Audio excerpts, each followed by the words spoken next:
විශේෂයෙන් අද පාරිභෝගික අධිකාරී සභාපති හැටියට මම කතා කරන්න බලාපොරොත්තු වෙන්නේ රට තුළ මේ අවස්ථාවේ පැන නැගී තියෙන මේ ලුණු පිළිබඳ තත්ත්වය ගැන පැහැදිලි කිරීමක් කරන්න.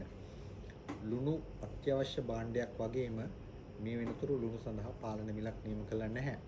පාරිභෝගික අධිකාරිය හැටියට අපිට ලුණු වල මිල සඳහන් නොකර යම් ව්‍යාපාරිකයෙක් විකුණනවා නම් හෝ ලුණු තොග අනවශ්‍ය පරිදි ගබඩා කරගෙන තියා ගන්නවා නම් අපි ඒ සඳහා අවශ්‍ය වැටලීම් කළා ඒ සඳහා අවශ්‍ය නීතිමය කටයුතු කරනවා.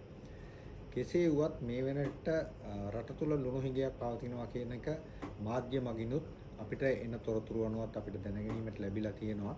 ඒ වගේම වෙළඳ අමාත්‍යාංශය සහ කර්මාන්ත අමාත්‍යාංශයේ නිලධාරීන් විසින් මේ වෙන විටත් ඒ සඳහා අවශ්‍ය පිළියමක් හැටියට ලුණු ආනයනය කිරීමට අවශ්‍ය කටයුතු මේ වන විටත් සියලු කටයුතු අවසන් කරලා තියෙනවා.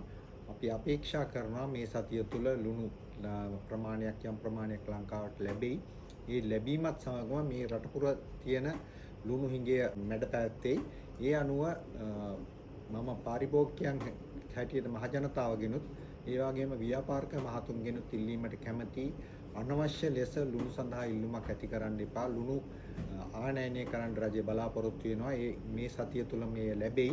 ඒ නිසා ලුණු රැස් කර ගැනීමෙන් හෝ අනවශ්‍ය ඉල්ලුමක් ලබා දීමෙන් ලුණු හිඟය තවදුරටත් රැගෙන යන්න එපා. ඒ සඳහා අවශ්‍ය පිළියම් රජය අරගෙන තියෙනවා.